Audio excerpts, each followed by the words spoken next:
is Rich Ratcliff. I am the Chief Trust Officer for OpinionRoute.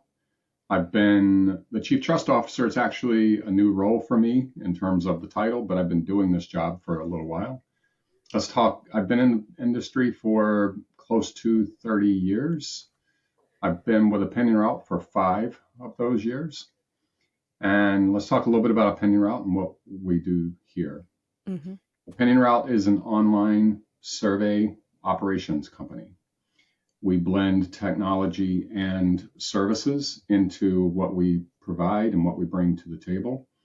A lot of what I am focused on is the approach in terms of the data quality efforts that need to be involved in that. As I mentioned when I said I was the Chief Trust Officer, that is the reason for that. That has everything to do with what we refer to as the trust bucket. So that's compliance, privacy, confidentiality, all those things that all agencies want when they want any kind of operational technology to be a part of their world, as well as what they want in their own agency. And how did you have an interesting origin story that got you interested in this area of data quality and trust? Maybe you could share a little bit of that. Yeah, it was a bit of an impactful moment. I was the president of Carbon View Research, and this was back in 2010, between 2010 and 2015. It was when online was really moving quite well. Double opt-in was probably on the backside of its growth, and programmatic was starting its process. We started a study, and it was on heart stents. We felt we were good in terms of feasibility. Lots of heart stent operations happen. It's actually an outpatient surgery now. Mm-hmm. And in doing so, we felt everything was good until it was a $250,000 study. And fraud infiltrated so much that I got taken for $250,000.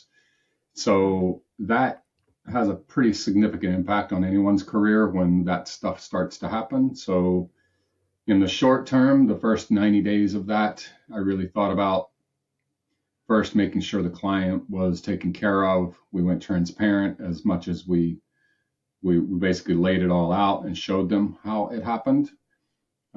It was a pre-post study, so they infiltrated the pre, which meant that the post was ruined in the process. And in doing so, we also found out that the sample companies are not really liable when these things happen like that.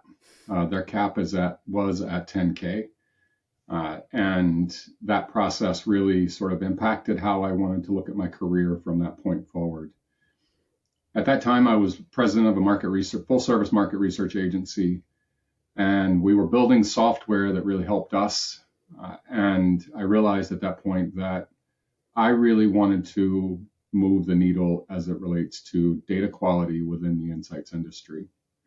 It took a little while for me to find the right sort of position in my life to be able to sort of go all in on that. It took about 3 or 4 years to sell Carbon View Research and move into a position that I could impact that situation.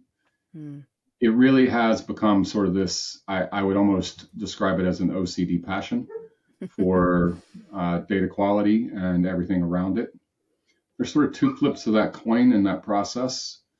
I'm involved in both cases, very passionate about how we can help people understand this, but also how we can catch the people doing it. Mm-hmm. And that process is sort of, it's not come full circle yet. We're not completely there as an industry, but I do think that the idea of having me doing something like this doesn't mean that since I'm in it, it's going to get fixed. It does take an industry to make this work, but that's really how I got into this. It was more of a passion. And one of the things I always say is that OpinionRoute and Terrence, our CEO, really has sponsored that passion quite a bit. So we've been able to do quite a bit to understand and unfold what data quality means within the industry. Yeah. So we were introduced introduced through a mutual partner, in part because I was trying to get my head around two things. One was this, it got a bit of publicity when it first came out, this piece that the folks at Pew Research wrote about bogus respondents in different kinds of online surveys for political research. And so they were kind of comparing rather opt-in online panels, convenient sample like we might, driven, versus probability panels and voter file based probabilistic sampling.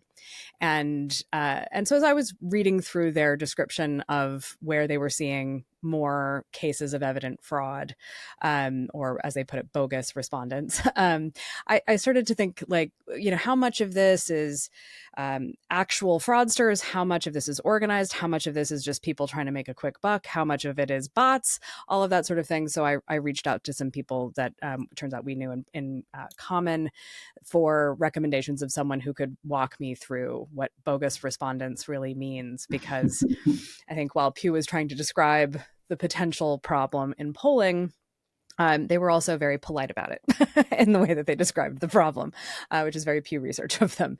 But I think one of the things that has struck me in our conversations since that initial introduction, and obviously I have my own interest in it because we are seeing more fraudsters in qualitative research sample, and we are seeing more use of generative AI for responding to screener questions and those kinds of things. So it is also on my mind for my own practice.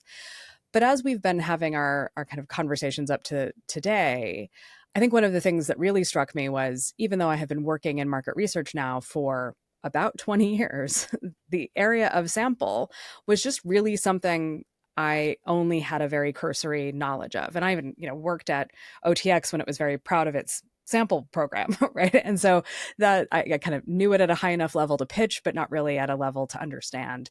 And I think, which says a lot about selling, but in the interim, I think maybe it would be helpful to kind of take a step back and talk about the history of how we've found people to participate in surveys or market research, or for that matter, it's a little different on the polling side, but not that much different on the polling side. Maybe you can just sort of talk about where we were pre 2009 or 10.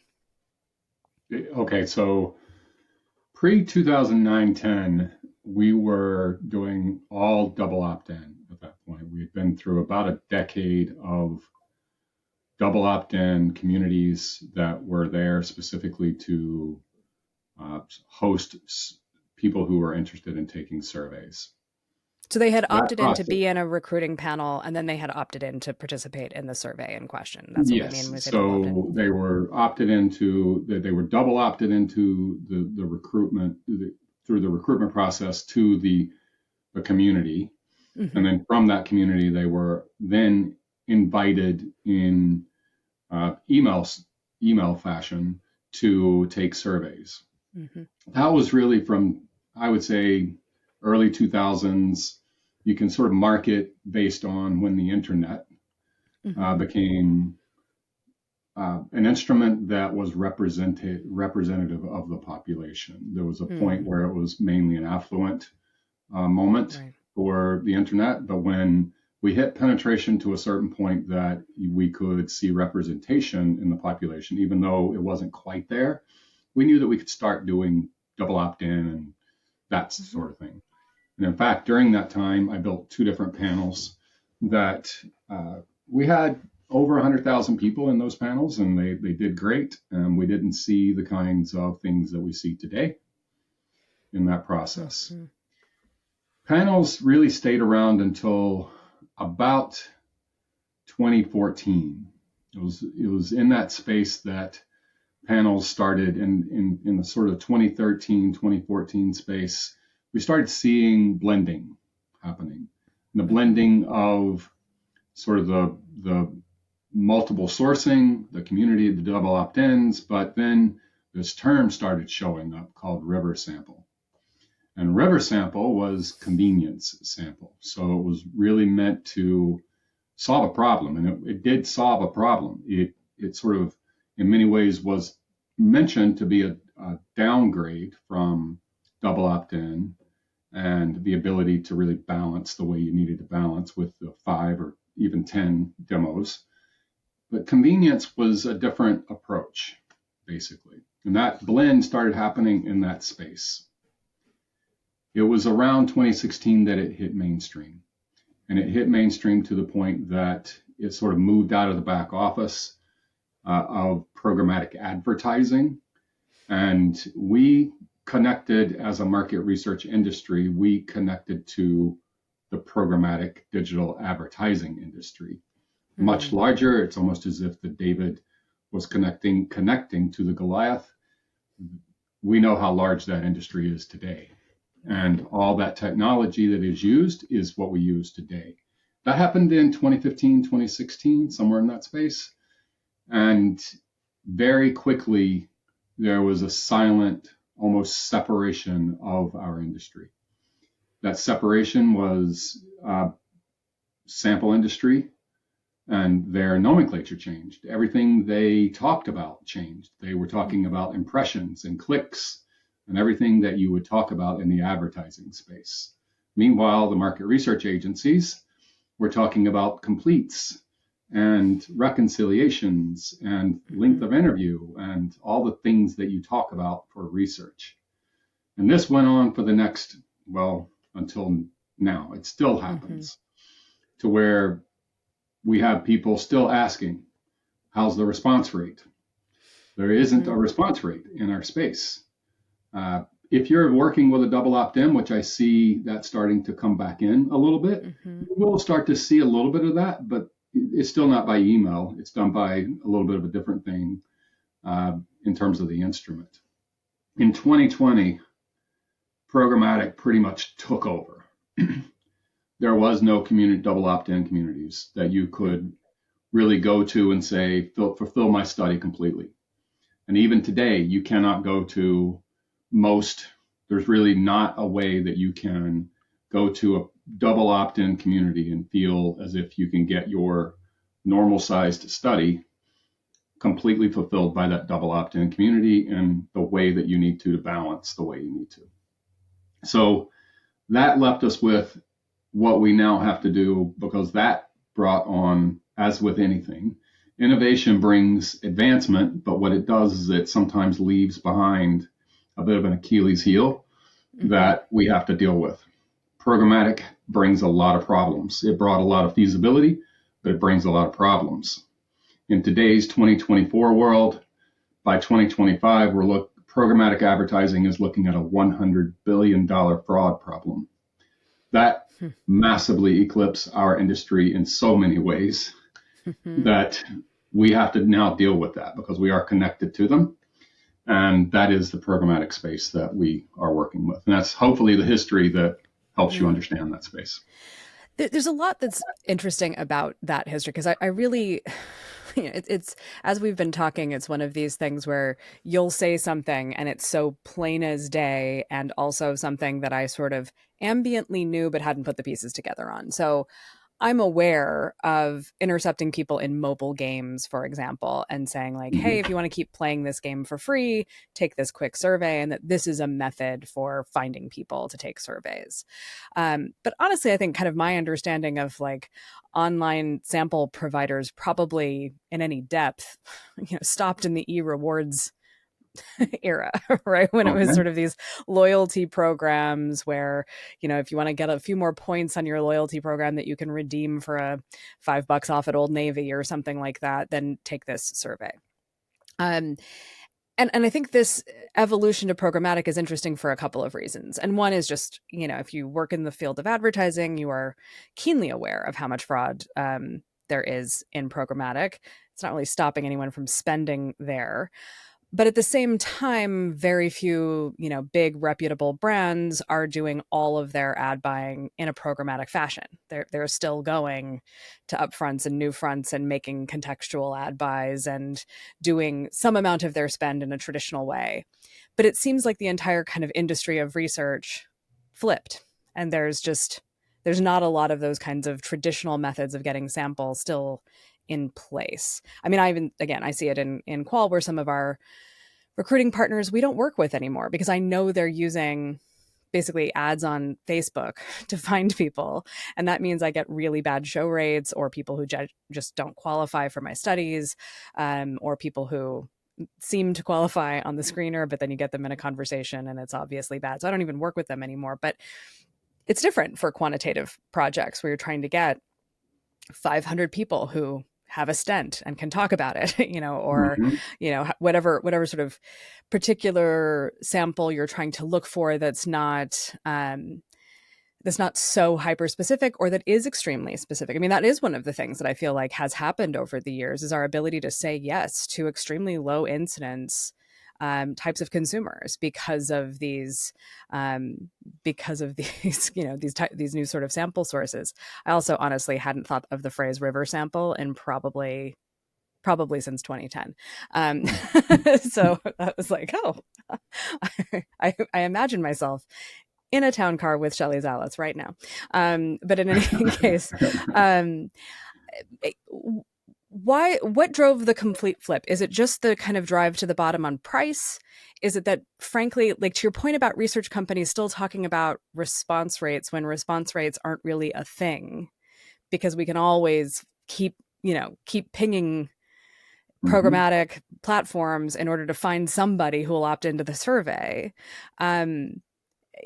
What's driving the we're not paying attention to this part of the business, I guess, on the kind of research agency side in general? I mean, obviously there are people who do and care about it quite a bit, but is it just the price? Is there something else going on? Well, no, it wasn't just the price. The price was a downstream impact off of convenience sampling becoming part of the mass.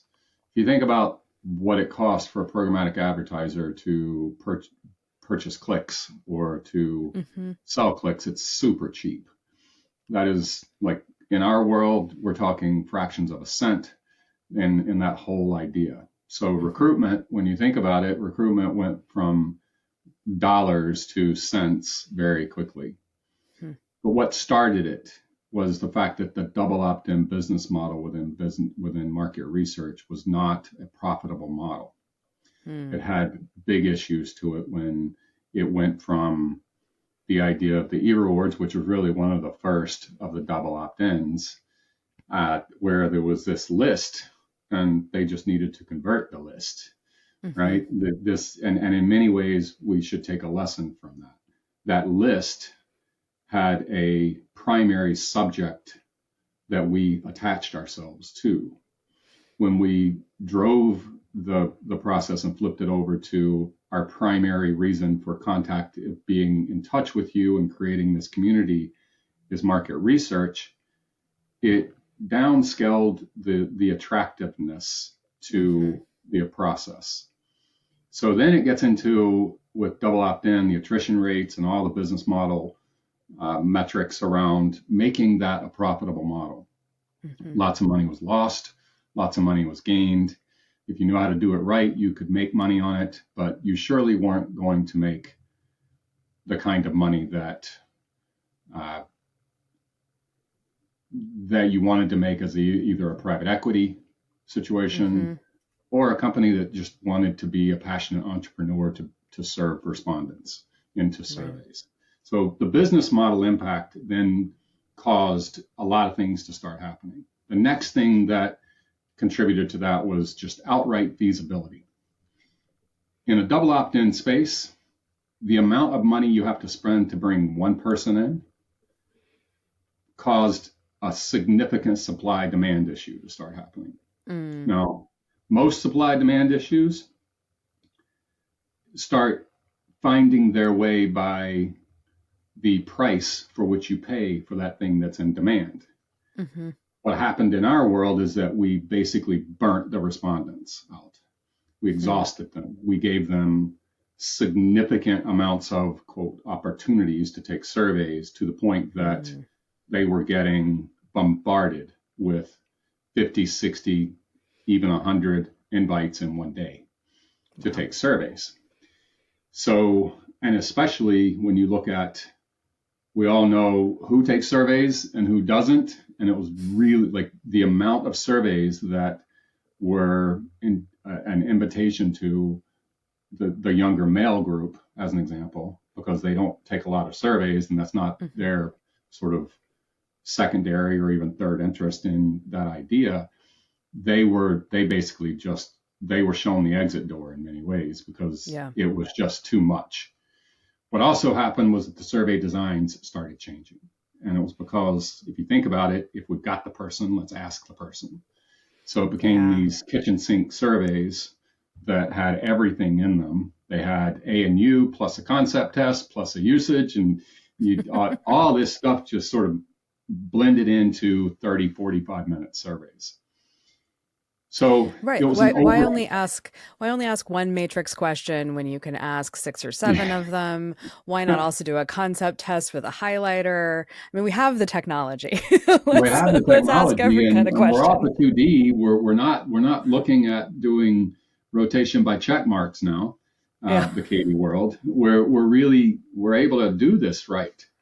So that brings up a consultative moment that I had where I was introduced to this agency that we were providing all of their facilitation efforts, and their studies were massive, but their surveys were even larger. They were between 45 and 60 minutes long. And this is 15 years ago, 10 years ago, or more.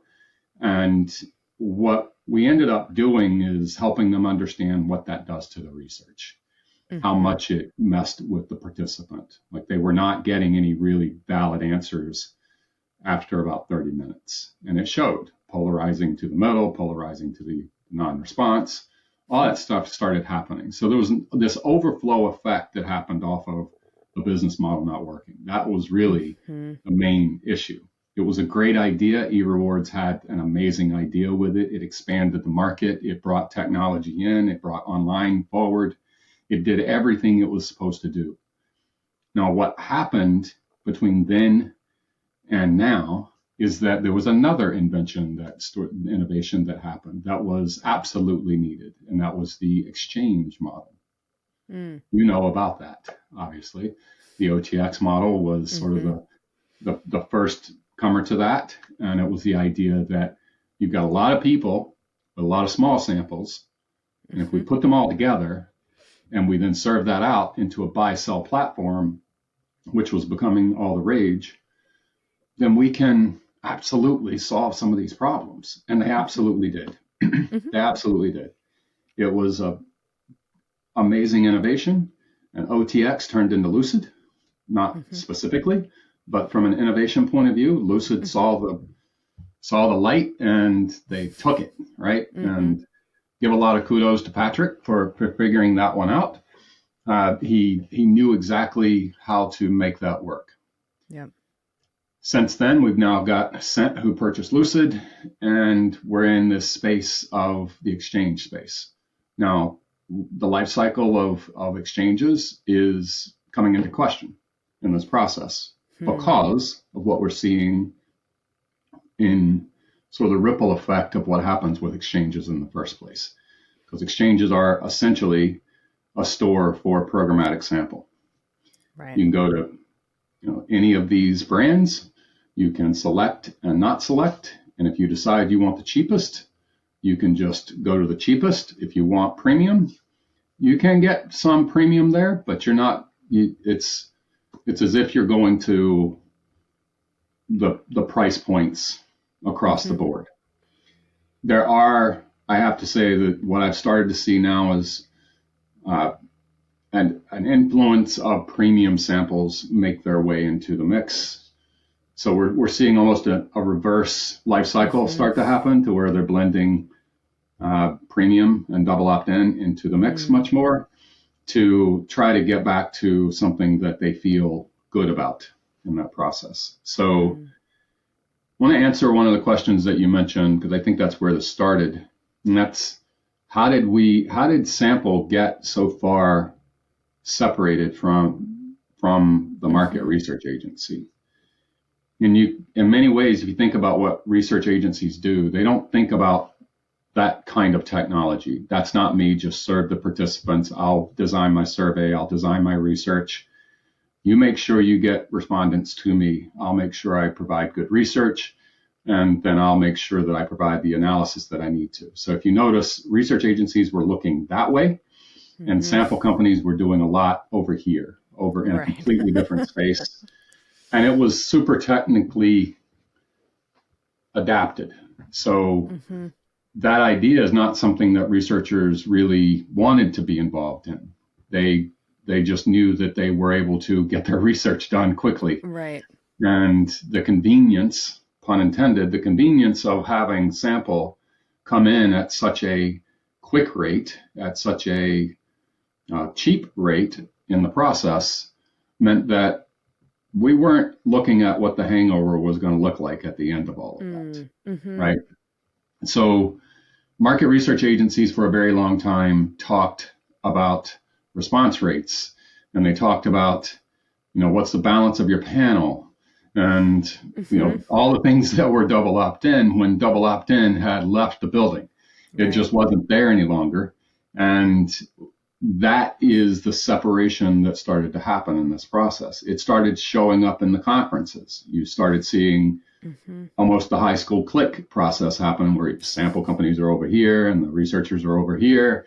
And we have started to see that the only way that a lot of this can get fixed is when all of it blends together in the approach of a global data quality approach. Because this is not something that just the U.S. went after. This is global, right? Programmatic is global. It's not something U.S. thought of. So it's because of that they went on and did their thing and made money and provided a product participant, and the market research agencies purchased it. It's a bit like saying, here's how I build the car. Here's how I do all the things to build the car. And the person driving the car is like, I don't care. I don't really care about it.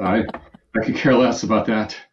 I could care less about the fact that this needs to go over here and that needs to go over there. And if you think about it, the driver has yet to really understand the conversion of gas to electric and what that really means. Driving an IV and talking about carburetors. Yeah. Right. Exactly. They're going from, carburetor to alkaline. So that idea is exactly what happened here. So it wasn't a matter of someone being ignorant. It was a matter of them focusing on the product and service that they have, which is research. Focusing on the product they have, which is sample. So it just became almost two separate industries. It's an interesting parallel to the ad business more generally, where, one of my early advertising agency jobs was at TBWA, Chiat Day, when the media in discipline was in-house to Chiat Day. That was not a separate company that was doing media buying and strategy. It was we were a full service agency. We did all of it.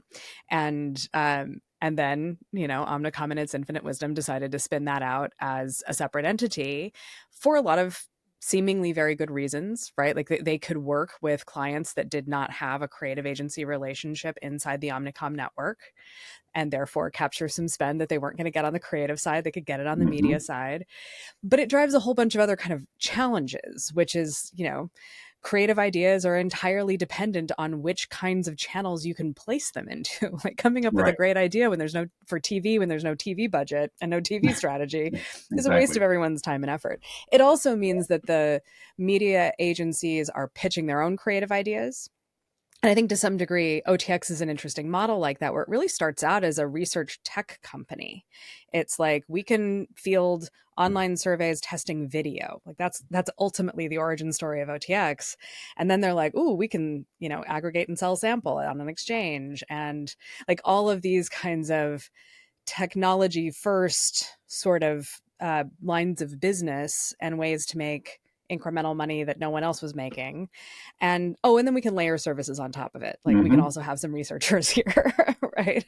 But like when I was at Holland Partners, our primary sample provider was OTX. And we did so much business with them that our free bagels on Fridays were actually not free. They were paid for by Shelley. Like she's the one who sent them over to us, which I didn't know until much later. But it's interesting to think about these kinds of I think, in the ad business, you wind up now having creatives and brand strategists who frankly don't know that much about how media works these days and don't really know that much about like the mechanics of buying advertising or how programmatic even works.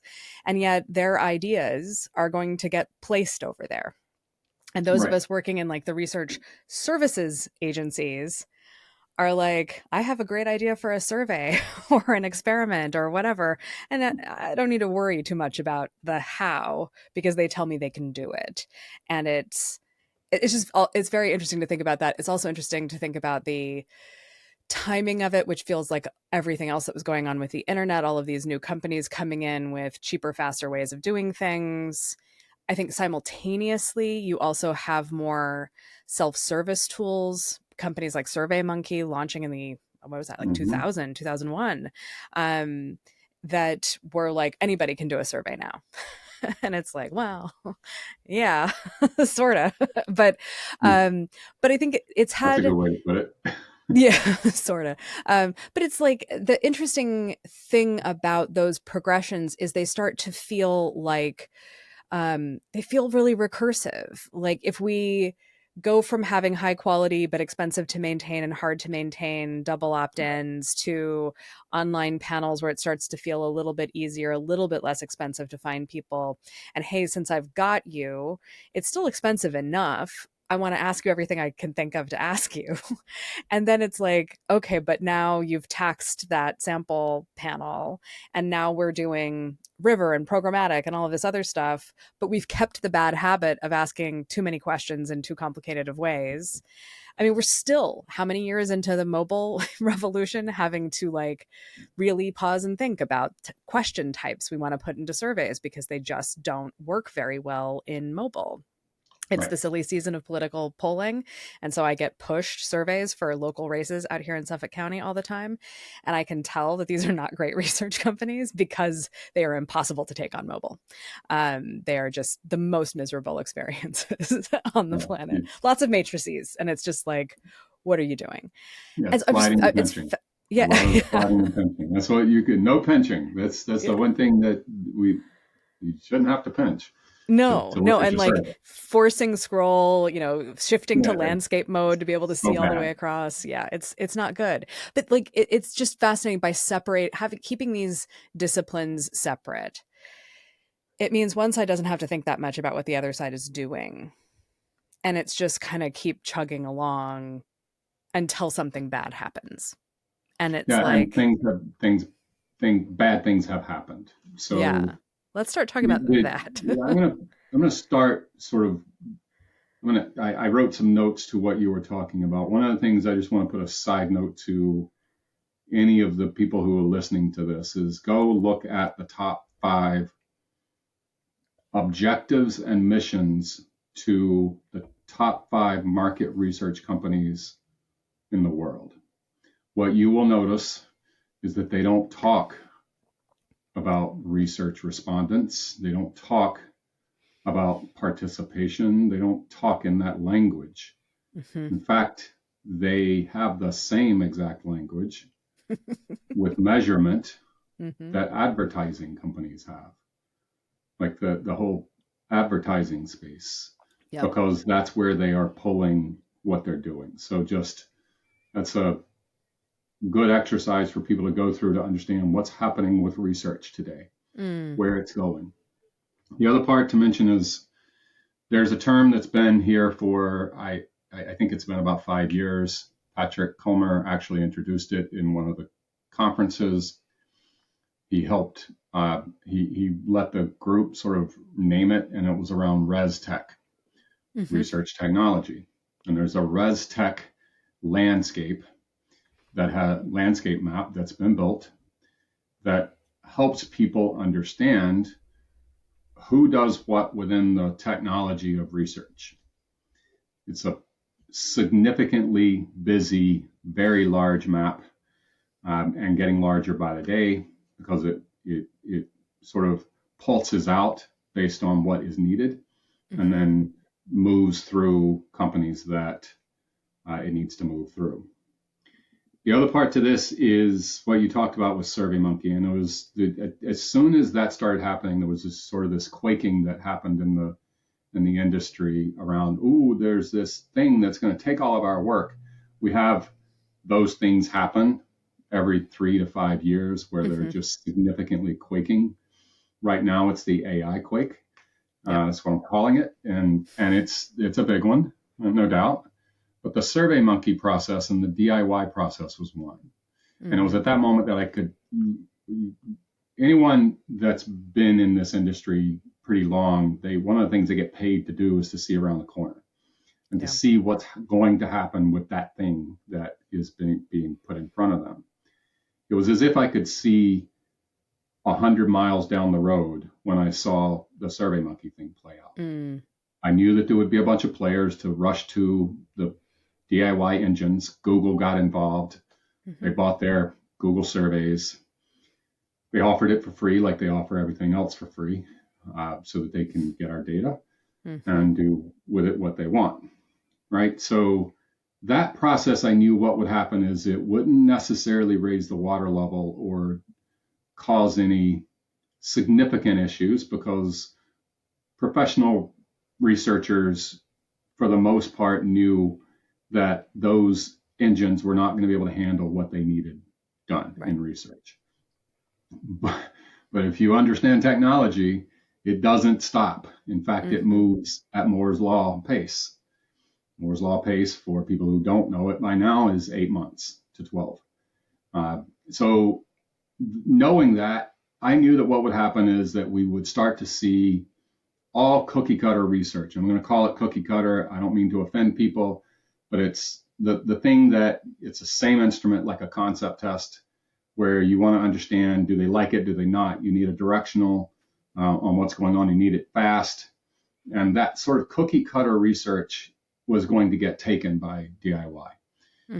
It took a few years, but because all those survey instruments just made their way onto these platforms, and the Insights platform started to come out of that. I knew as soon as I saw SurveyMonkey, Insights platforms are in our future.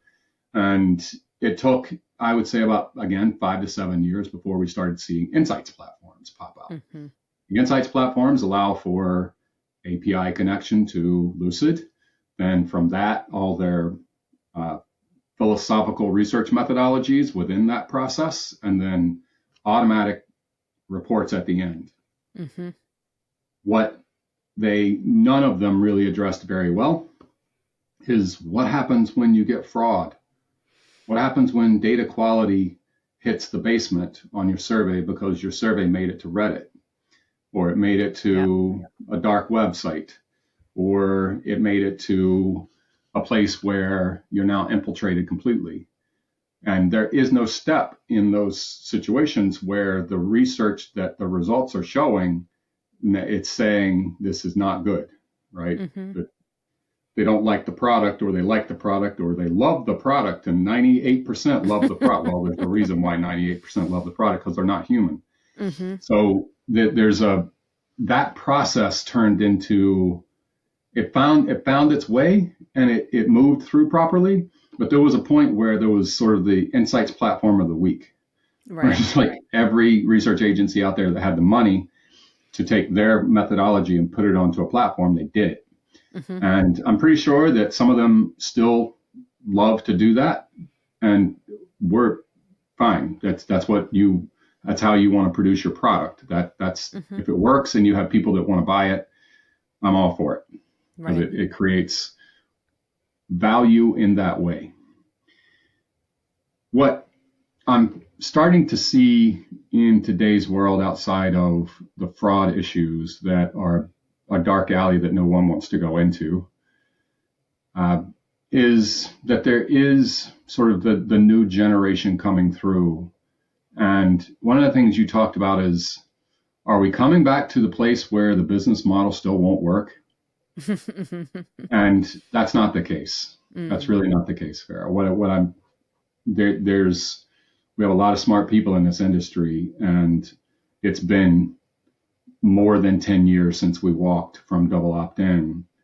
And in the world of innovation and tech, we should be able to figure out a way to make a business model work where we've got validated sample that we can understand who that person is, understand where they live, and do all of that within the boundaries of, as an example, GDPR or any kind of privacy laws that need to be out there. I heard someone say the other day, well, we're trying to fight fraud, and every time we get somewhere with it, another privacy law comes out and keeps us from understanding what's going on with that device. And there is some truth to that. Yeah. But the issue really is that we can't forego privacy on a personal nature because we want surveys to be completed. We need to make sure that privacy stays there, and we have to make sure that we protect their interest as much as create an interest on our side to our products and services that we want within the space. We also have to do it in a way that's attractive to the people who want to take surveys, or to the people, I'm not going to say to the people who want to take surveys, but to the general population.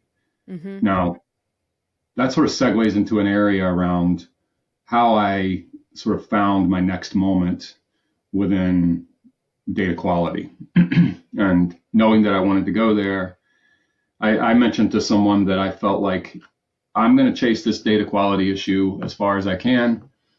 And I can guarantee that when I get to somewhere near the head of the snake, I'm going to see organized crime. I'm going to see things that I shouldn't. I have to be really careful about being near or involved in. And that's exactly what started to happen. I chased it all the way to the fraud interviews that I put out 2 years ago. That gave me enough information to sort of take it to another level, which I'm doing right now. Just a teaser in that space. We have a lot of information on how the fraudster community has coalesced and created their own little cottage industry. They have their own software. So knowing that, we have to be really careful about what we're getting involved in here. So if we move this back to this idea of where did I come up with the idea of interviewing fraudsters? I started once I did that, the research for it was, well, how do I find these people? And the more I started researching the US, the more I figured out that the US thinks that survey fraud is the market research space committing fraud on the person taking the survey, not the other way around.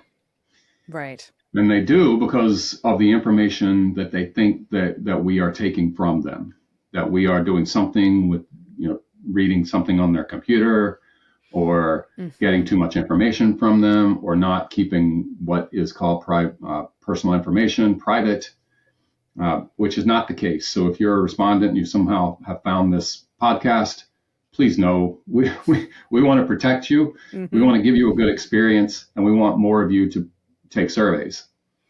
The last point on this is what's happening with the newer generations. I do a podcast on, I am part of a podcast. That is a better way to put it. Great people that do this podcast. I don't actually do it myself. I helped produce it. I helped start it. And it's around diversity, equity, and inclusion. It's called DEI Matters. For those of you who want to find it, it's out there. There's a interview out there for Gen Z. That's the reason I mentioned it. The Gen Z nation, the best way to put it, the Gen Z nation and the alphas behind them don't look at this space quite the same way.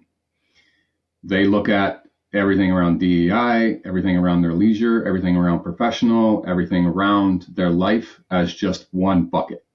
They don't segment that stuff. There's very much a thread of profession when they're talking to their friends. There's very much a thread of casual when they're talking to their CEOs and their C-suite. It's super casual and comfortable through the process, and they make it look so simple in the process because it's not that simple for someone that's in the previous generations to that. I mention that because there's a lot of models that are starting to play through theirs is one of them, where they just allow for a connection point with a community of Gen Zers that, oh, by the way, take some surveys. So it becomes this activity that's blended into their life. And it's much more what it needs to be. I remember back in the day, there was a spark of that, and it still is there, when Protege came out. And Protege, go look at their business model, and they are absolutely a large player in our space. They thought it would be a good idea to take their main business model and say, oh, by the way, take some surveys. And that created a vibrancy in their research that, and the participation, the participant feedback that just wasn't there beforehand. I was loyal with them back in my day with Carbon View Research. And I really felt as if they had struck a good balance in this process, as opposed to this one line of connection that we are putting all of you in a place because all of you like to take surveys.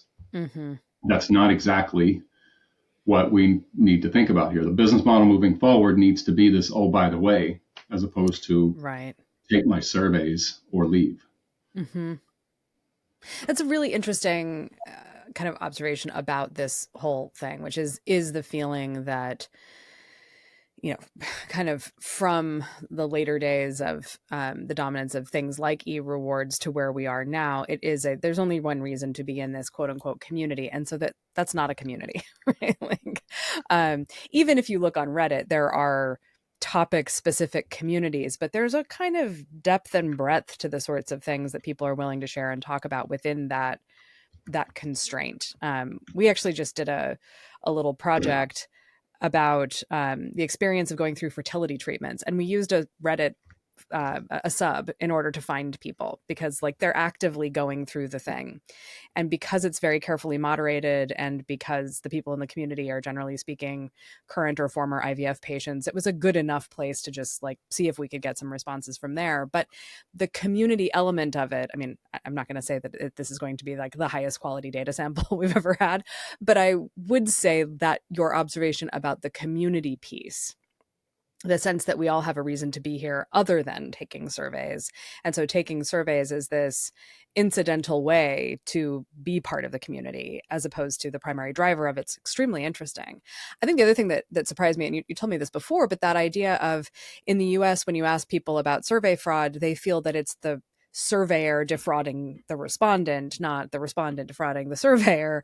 And that is so wrapped up in the kind of feeling of bad faith, I think, that a lot of people have about everything online, everything that requires any kind of data collection. And we certainly see that in our work, the amount of kind of reassuring we have to do with people that they will remain anonymous, that their name and likeness and contact information will not be shared, that this is not for sales purposes.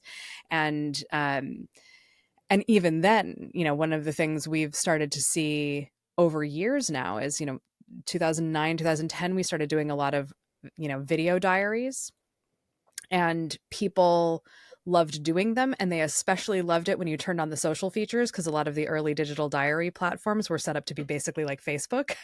So you'd complete your questions and upload your video. And once you were done, you could see everybody else's responses. People loved it. Now, no one wants that. No one wants to interact with other people's content. They don't want their content to be seen by anyone other than the researchers. Frequently they will we have problems with like connecting them back to the screen, because when they log into the diary platform, they use a completely different email address or something. And it's just because like they're trying to keep everything separate to keep their privacy intact. And we wind up having to do a lot more work in order to confirm that they're really supposed to be there. But it's a really interesting sort of, break of the social contract that, you know, I am old enough to remember walking through a mall and having someone with a clipboard approach my parents and ask them if they had time to take a survey, right? And it was they were annoying. A very large model and very valuable model at the time that it happened. They were a very large model. In fact, the parent company that I worked with Carbon View Research was the largest mall intercept network in the nation. And they they absolutely were doing really good stuff in that process until the mall intercept process sort of found its way the same way the mall did, truthfully. Yeah, right. Same way the mall did. So there's a few things that you mentioned in this process that I really want to make sure that we talk about. The first is around sort of that defrauding thing. You know, this week for me has been an interesting one, because one of the things that OpinionRoute is looking at is there's an ISO for this. There's an ISO for everything, but this ISO is 20252. And that one specifically is the research ISO for quant. And it's 50 pages of just wonderful, interesting reading. But if you understand the space and if you understand data quality, it surely is something that you need to understand, because if someone is certed, or even that they say they're compliant but not certed, there's a way to make sure that you have good quality coming from that process. Now, how do we make sure that the participant understands that? Right. Because they don't really want to know that. That's another one of those things where you go back to the car, where I know I got to go to the insurance agency and there's all this stuff I need to sign. I'm not reading. How many people have read the 4 pages of four font that happens on those legal contracts, right? But in the end, what came before me reading this ISO was the IA Nationals Conference in Atlanta. And a big part of, and I have to sort of give a good call out to Melanie and the group, because they did an amazing job in that conference. And one of the things that I think was an amazing portion to that conference was around the work sessions and workshops that they put together to really serve what is called the Global Data Quality Initiative.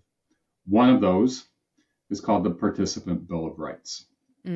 What's this idea of participant experience? That gets back to the exchanges. So this all networks in so many ways, but it gets back to the exchange. Because when the exchange came out, in general, it was the idea that this is available. Do you qualify? I don't. Okay. Done. This one's available. Do you qualify? Done. Routing played a role in this. Routing, again, great innovation at the moment. It had an amazing focus to it in terms of what it did.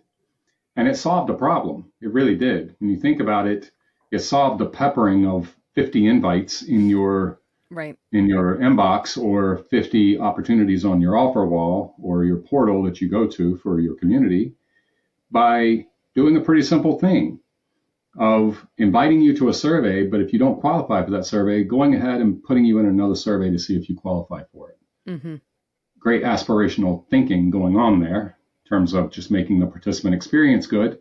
But what happens when the person can't get out of it? And they spend. They don't get paid to spend. They don't get paid to answer 14 gender questions and 14 age questions before they get into a survey. And that 14 is I wouldn't call it the average. Don't quote me. Yeah. The average is supposed to be a lot smaller than that. And it's supposed to be some limit to that process. But we've gotten wildly out of control in that space.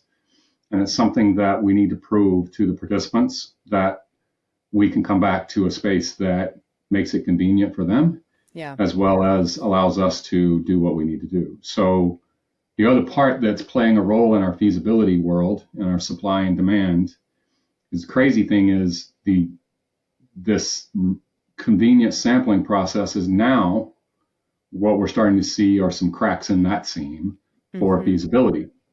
The reason we're seeing that is a lot of reasons. One of the main reasons is currency inequality. So if you go to the US dollar, which is one of the most powerful currencies in the world, a dollar for us, which it can't buy much at any store, is literally an hour's pay in a lot of developing countries. And it is no coincidence that those developing countries are the hot spots for market research fraud. Mm-hmm. Because if they make $10 in the day, that could be their day's wage. Mm-hmm. And they could do that all day long, every day. And they do absolutely do that. There's training videos for it. There's software for it. And there's people that will help them learn how to do that. And they don't think it's bad. They don't understand what's so bad about this thing they call a social security number.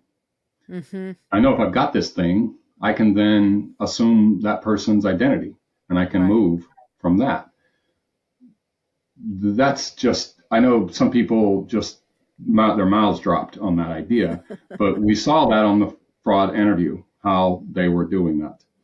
So because of this currency inequality and the fact that we went to digital and we're not sending postal incentive any longer, which is incredibly old school, and it should stay where it lives, which is old school. It needs to stay there. But we do need to figure a way out to validate our incentivization in a way that it either matches the currency in the country they're in, or it makes sure that the person who is getting that incentive, the incentivization program can't do this, but we need to make sure that the person getting it isn't doing a proxy. For anyone that's not technical, proxies are the ability for someone to silently go under the internet until they want to pop out in the location that makes them look like they're coming from that location. So you are sitting in Bangladesh, you can make it look like you're coming out in Kansas. Right. And in that process, that's how fraud is really driven towards a commerce space. It really is just playing itself out in that space. So when we look at this idea of participant experience, do we really think an authentic survey participant wants to sit for 15 minutes unpaid to then take a survey that's going to give them 50 cents for 20 minutes of their time? That is just, we just need to logically look at what we're doing to our space and what we're really doing to our inventory. If we look at this in any way that if you were to look at just parts inventory, or don't look at the human in this and say, we've got things that we need to make sure we take care of. And if you don't put those parts in the all weather, if they're internal parts, right, you have to take care of them. You can't let them weather that kind of process, right? So the only people that will sit there all day long and do it are the people who they want that dollar because it's an hour's wage. They want that $10 because it's a day's wage. So when we are catering to that process, it's kind of hard for us to then say, well, how do we attract folks in the country we want them to be in to take surveys authentically? Right. And that then networks back to the community issues. Yeah. I mean, this is so interesting how interconnected all of it is, that the respondent experience, we were trying to get it to, I remember the pitch for blended sample at OTX. The idea was, well, we wouldn't waste the respondents' time and we wouldn't waste the opportunity to fill a survey with someone who had responded to the initial email or the initial touch. And so you'd answer a few questions and, well, okay, you don't qualify for study A, but looks like you do qualify for study B. We'll take you through a couple more screening questions. I remember even the kind of platonic ideal of that was that the screener question from study A would kind of carry over into study B. You wouldn't be asked the gender and age question again if you'd already been asked it. It would just travel with you to the next one. And instead what's happening is people are being asked their age and gender and race seven times before they find out before they either give up or they or they finally qualify for something. And I think there are two things that wind up being really interesting about that. And one is just if you're creating the conditions where the actual people you're looking for get discouraged essentially by the experience and opt out, just give up, close the window, move on, then you create an opening for somebody else who does see an advantage in it. And I mean, this is just the case of any kind of arbitrage, right? And so that is the space that gets created by these bad experiences. I think the other thing you told me when we were preparing for this that just again was like, yes, I know that, and also had not thought about it in that frame, is the currency inequality component of switching to digital incentives. It's funny that you talk about the kind of old school incentives. I think it's I always screw up the name of the agency, but it's like the National Oceanic and Atmospheric Agency or something. Through Gallup, sent in the mail a survey to my home, and inside of the envelope was $2. And I'm like, I have to tell you, I got so excited. I was this close to making like a survey unboxing video or something about it. Like, this is what surveys used to be like all the time.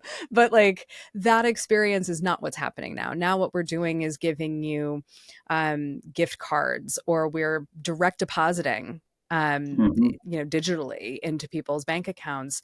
And so this creates a lot of incentives. We see it in qualitative. I think I told you we had a study recently where we had someone who, I actually believe her that she was shopping this category. She just wasn't doing it in the US. And that's where we wanted her to be doing it. She was in the UK.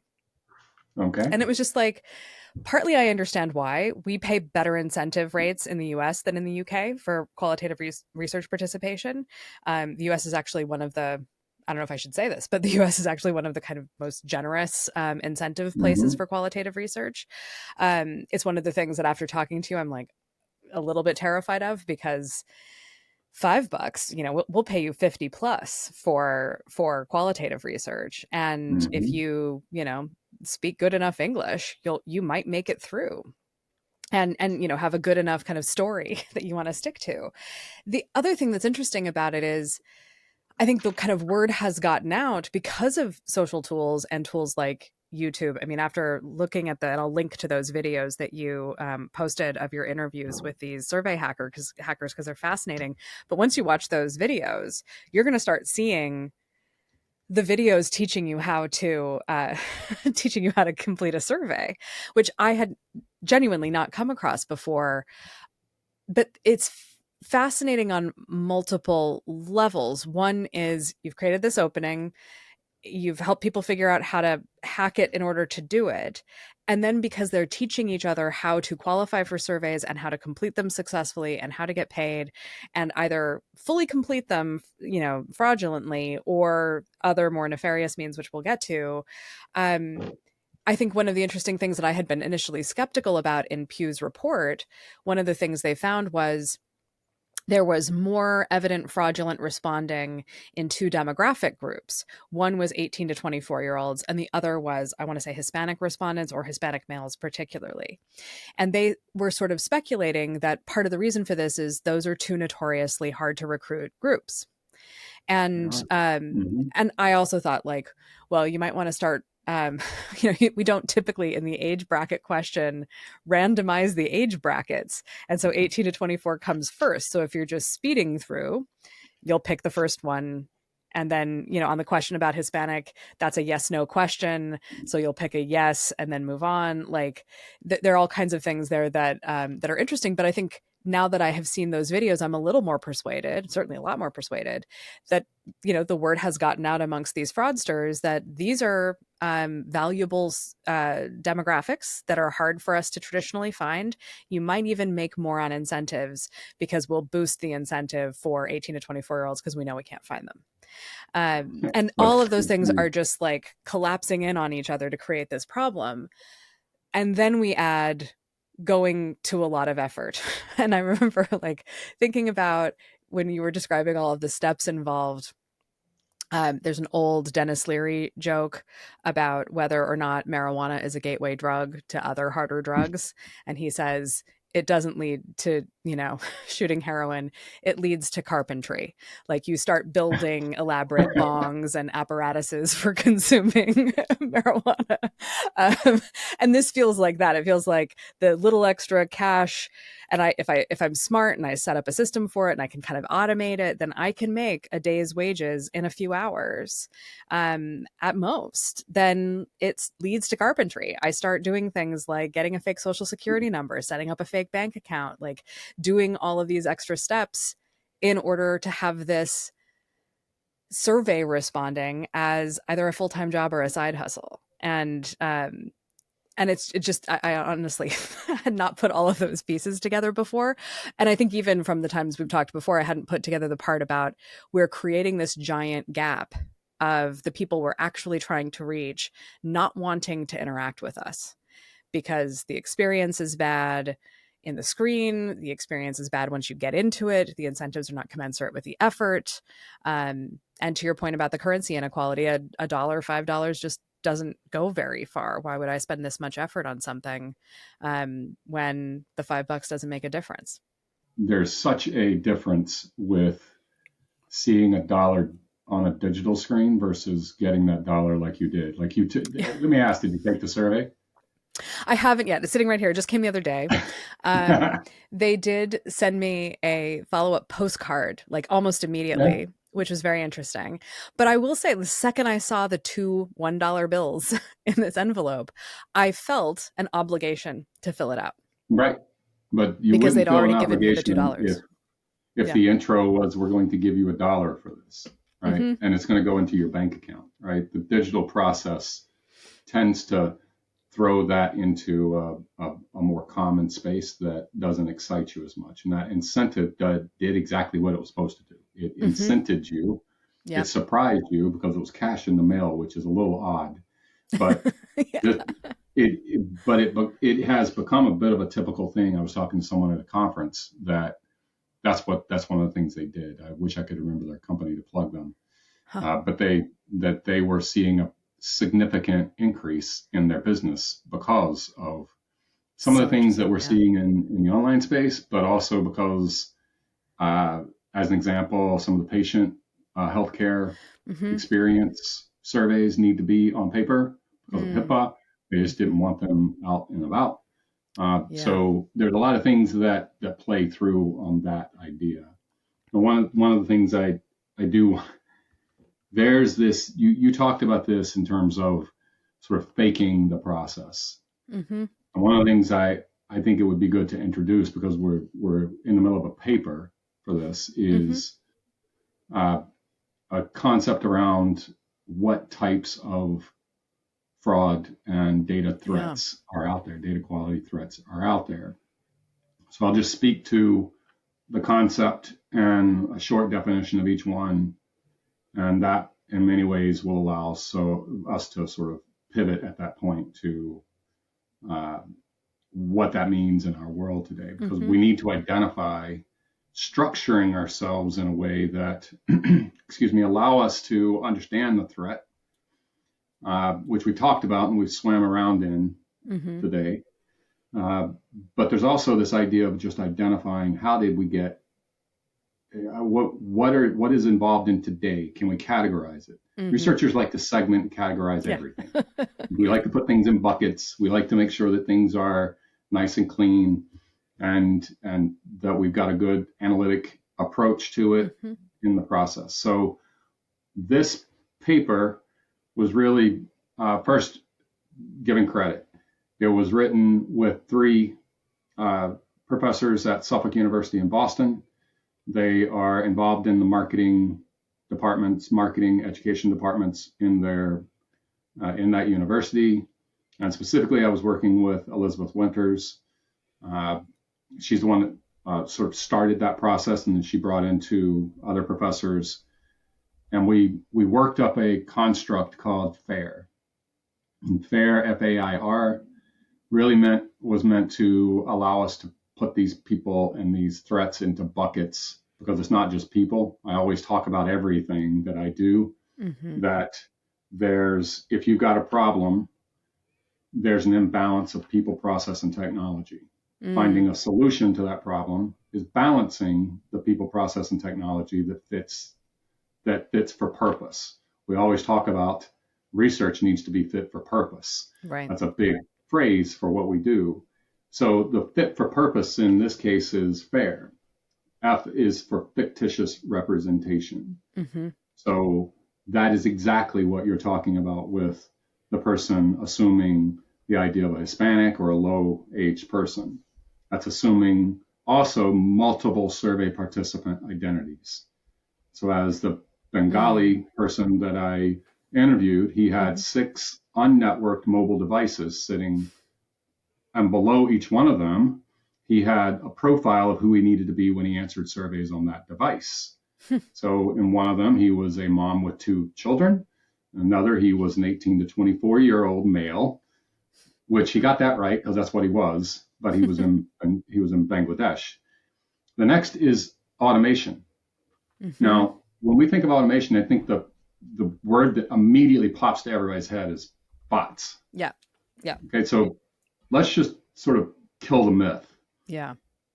Bots don't happen quite the same way they used to. They may find a rise and a spike based on AI, but bots aren't quite what we used to think they were. We can't look at that as a synonymous automation approach to survey completion.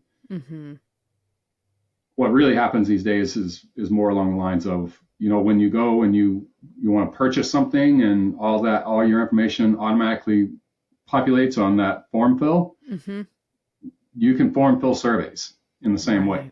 You can automate that process in a way that's a little bit more intelligent in the process as well. But what's crazy about automation is that we then look upstream some of the things we talked about. A data quality threat in this case is the programmatic sampling process. Right. That's automated. It is the routing that's happening. So those are threats to us in this process. They did give us feasibility, but they brought quality down in the process. There was a scaling process that wasn't right. The next is I, and the I is irresponsible participation. So irresponsible participation is the idea of just straight up poor performance.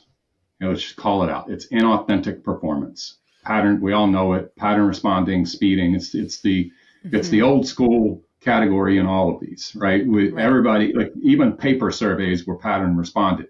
Yeah. So we can look at that and say that's probably the one we know the most, is because people just are inauthentic. That's how they get reconciled out of a survey. Right. And those are the kinds of that's the one where like SurveyMonkey has onboard tools to detect some of those things, like speedsters, straight lining, those kinds of things. And it's very funny because it's exactly the sort of like, standardized test advice you got as a kid, where if you didn't know the answer, just pick B, right?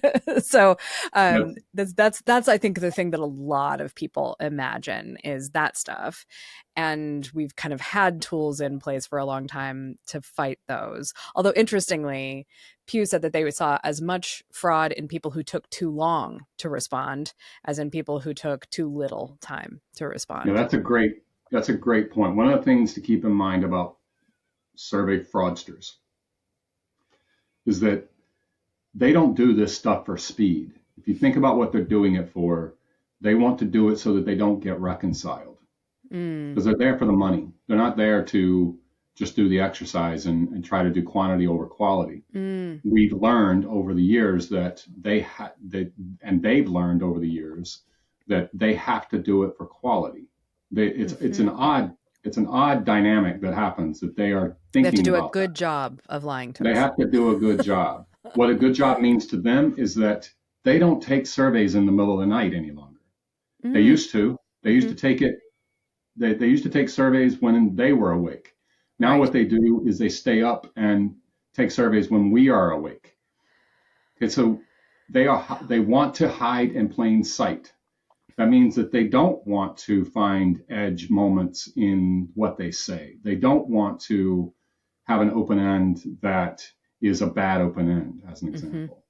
They do want to they still are copying and pasting, and that's absolutely there. They're also doing Gen AI and that stuff. But that's one of the moments that we need to think about, is that, yeah, it may be fraud when a person is inauthentic because they're racing through it and they're doing this and doing that. But think about the experience they just had trying to get into the survey in the first place. They just may be exhausted. So that's poor performance. So that's it's still a data quality threat in that process. So when we think about fraud in what it is, everything around the idea of fraud, you're trying to hide an illegal act. That's really what it's about, right? And that's the reason why I wanted to interview them, because they were myths before we Yeah. found them, right? Everybody was like, that they're just ghosts. It's happening, and all we're seeing is the puddle of water from the icicle. Right. Talking about icicle crimes. Yeah. So we can't see. We're just seeing their post fact. We're not seeing them. We're not seeing who they are. We're not seeing that they've got lives, right? The Bangladesh guy was a physics student in his third year, just trying, and oddly enough, he thought he was doing good because he was teaching people how to do surveys, but he was actually teaching them instead of just taking their money and running, because there was a lot of people in Bangladesh taking their money and running. So he thought he was serving a good purpose by taking their money and giving them classes on how to do this. The last one is response manipulation. So that's where you get into a little bit more of a technology person. And in the middle of all of this is this, I wouldn't call it new. Anyone that's been in this space is definitely knows what we're talking about with link jumping. So where does link jumping happen when you're talking about response manipulation? Because there is no response. What they're actually doing is saying, I completed, without ever taking the survey. Yeah. And that process is, it is attaching itself to something you said earlier. And that's around one of the things that's happened when we split off like we did, going full circle back to what happened. How did the sample industry get here, get where it's at, when the market research agencies didn't really see it? The impact from that is that we have a fragmented process. Right. People own what they do, but they don't own the cycle. Right. No one owns the full cycle.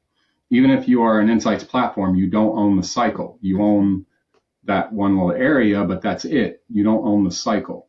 So what happens in this process is that when A sends participant to a survey, all they're looking for coming back is the completion and the status of that survey. So participants have learned that. That was the second fraudster. He said in the last 12 months that he did this. That's what he knew.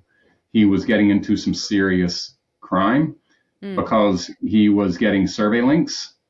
He had 25 virtual devices, and he would immediately go to every device and click the survey link to then figure out the jump for it, and then just put in the survey completion link. Because if you look at the link, you can fragment that out and put the completion where you need to put it and move on. One of the things that happened in IA Nationals Atlanta was that every time I heard Melanie get up on the stage, she said, make sure you've got secure survey end links. Every time. Because it's such a simple thing to do that solves so many problems in our world, in the sample world especially. It doesn't hurt the market research agency. It will start hurting them, because the sample companies are now starting to say, well, if you don't come back to us and say that you didn't have 4,000 completes, you really only had 800, we're going to do something about that. We're going to charge you. You cannot go a month. And you cannot go a month. If we tell you took 4,000 completes, you cannot go a month and then dispute it. There's a time frame that they're doing that. So they're holding agencies responsible when it's really their issue. All they have to do is host survey end links. Yeah, it's the kind of model of, like, I don't know, ordering food online and having it delivered to you. And if you don't right away take a picture of the fact that you ordered it's going to be a specific example because it happened to me a couple weeks ago, was like, I placed an order to pick up a bagel. It was an everything bagel. I got there, I picked up the bagel, I walked out across the street, opened it up. It wasn't an everything bagel. At that point, honestly, who cares? But I still took a picture and sent it back to Uber Eats or whoever it was, saying like, hey, I ordered an everything bagel. I got a plain bagel. And but in those circumstances that if you don't complain right away, nothing is going to happen. And they require you to take a picture of it and, all of that sort of thing. But it is wild to think that you've paid for 4,000 completes and you've got to be the one to check that they really are there, because you've been given a data table that has 4,000 rows in it. Right. Usually more than 4,000 rows, if that's what you asked for. Well, right? that's the thing, is that the researcher isn't given a data table with 4,000 rows. They're given their data set that's got 800 respondents in it. Yeah. The sample company has 4,000 people that took the survey. They don't. Yeah. They have 3,200 people that jumped. And that's the issue here. So because of that, I have to say, like, one of the things in my background is that I went to law school, and I just don't understand why, like, the big buyers of research are not just redlining these terms and saying, you cannot give me 3,200 null sets. Like that is not a thing I have to catch. That's a thing you have to catch. You cannot charge me for something that is not even in my landscape. Like I can't even see it. Like I didn't see the person come in. I don't have a record of them anywhere, and you want to charge me for them because that's the project that it's on. And that's what's happening in this space. So when we get to the idea of response manipulation and link jumping being the most modern way of that, we then have some of the less modern ways. They're opening up their development console and looking at your code to see what answer they need to give so that they don't terminate on your screener, which then overlaps with irresponsible participation. It also overlaps in automation because you can then look at the JavaScript and understand what the JavaScript is doing. So JavaScript can only run if you allow it to run on your device. You can stop that from running. Yeah. So there's a lot of things you can do that hit every one of these all at once. Mm-hmm. And that's one of the things that when we were thinking about this structure, it's like, we can't look at this structure and think that there's some clean buckets here. There's a lot of things that happen together, and a lot of these things contribute to the other. So it's a networking effect, just like our conversation.